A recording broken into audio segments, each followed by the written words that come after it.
હે guys, good morning. જય શ્રી કૃષ્ણ. કેમ છો? આજે આપણે સવારમાં નીકળી ગયા છીએ ગુરુ પૂનમે દર્શન કરવા જવા માટે. તો ચલો તમને બધાને બી મારી સાથે લઈ જાઉં દર્શન કરવા માટે. જો હું અહીંયા બેસી ગઈ છું તૈયાર થઈને. આ કંઈક ફસાઈ ગયું મારું ગાઈઝ.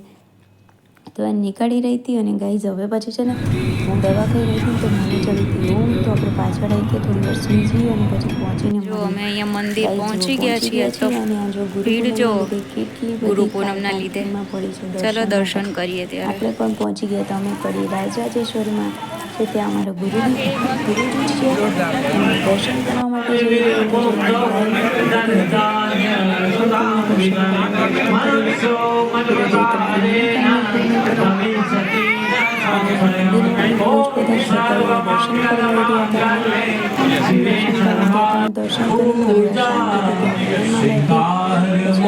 પ્રસાદ વગેરે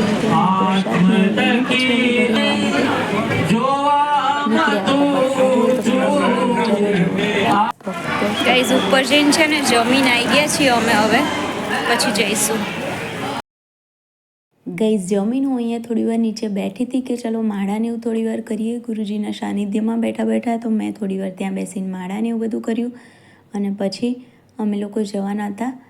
સડનલી પ્લાન બની ગયો કે મમ્મીને મારા ઘરે આમ પણ રહેવા આવવાનું હતું. તો મેં કીધું અડધે સુધી ગઈ છું તો ચાલ તને હું લેતી આવું. તો અમે પછી જવાના હતા મમ્મીને લેવા માટે. તો થોડી વાર માટે બેસીને સરસ મજાની પ્રાર્થના કરી અને ત્યાં બેસવાની જ બહુ જ સુકૂન મળતું હોય ગાઈઝ. એટલે થોડી વાર બેસીને મસ્ત મજાની પ્રાર્થનાને એવું કર્યું અને પછી પાછા અમે નીકળી ગયા. વ્યાસજીનો જન્મ આજે થયો એટલે આ જ્ઞાન પૂર્ણિમા પણ કહેવાય છે અને વ્યાસ પૂર્ણિમા પણ કહેવાય છે. વ્યાસજીએ વિસ્તાર કર્યો વેદોનો. ભગવાને કહ્યું એ પ્રમાણે સૃષ્ટિનું કેવી રીતનું બંધારણ થાય, કેવી રીતનું જીવન થાય, કેવી રીતનું લોકો જીવન જીવી શકે એ માટે શાસ્ત્રોની આખી જે રચના કરી એ વ્યાસજીએ કરી. અને એ દિવસ આજે હતો. અને એ રચના ક્યાં થઈ? બદ્રીનાથની અંદર માના ગામ છે. એ માના ગામની અંદર વ્યાસ નામની ગુફા છે. પર પ્રકાશ તરીકે જણાયો માટે આજે વ્યાસ પૂર્ણિમા, બધી પૂર્ણિમા એક બાજુ અને આજની અષાઢ સુદ પૂનમની પૂર્ણિમા એક બાજુ. એટલા માટે વ્યાસ એટલે વિસ્તાર, વ્યાસ એટલે નિર્વિશાળ, વ્યાસ એટલે જ્ઞાન. એ પ્રમાણે માણસને દરેક પ્રકારના જીવનમાં જ્ઞાનની પ્રાપ્તિ થાય અને જ્ઞાન થકી પોતાનું જીવન સફળ થાય એના માટે આજે વ્યાસ પૂર્ણિમા ઉજવવામાં આવે છે. કારણ કે થઈ રહી છે માટે મિત્રો આજે વ્યાસ પૂર્ણિમાનો બહુ જ મોટું અને બહુ જ અત્યંત મહત્વ છે. માટે વ્યાસ મુક્તિ કિનારે હે ગુરુદેવ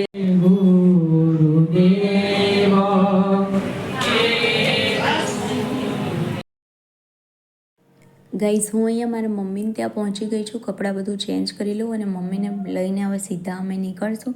તો મળીએ ઘરે જઈને સીધા. તો હાય ગાઈઝ, તમે જેમ આગળ જોયું એમ કે અમે લોકો કાલે પૂનમે ગયા હતા દર્શન કરવા. તો મમ્મીને લેતી આવી છું થોડા દિવસ મારી જોડે રહેવા માટે. એટલે મને સારું લાગે ને એને સારું લાગે. તો આજ તો અમે 2 જણા હતા તો ફટાફટથી બધું કામ પતાવી નવરા થઈ ગયા છે એકદમ. ને તક્ષ બી સ્કૂલ જતો રહે છે. તો હવે આગળનો એવો પ્લાન છે કે મારે થોડી ગ્રોસરીની શોપિંગ કરવા જવાનું છે. તો મમ્મી છે તો મેં કીધું ચલો સાથે 2 જણા કરતા આવીએ શોપિંગ. એટલે થોડો ટાઈમપાસ થઈ જાય, થોડું ફરવાનું આટો મારવાનું થઈ જાય ને મારું ગ્રોસરીનું કામ બી થઈ જાય.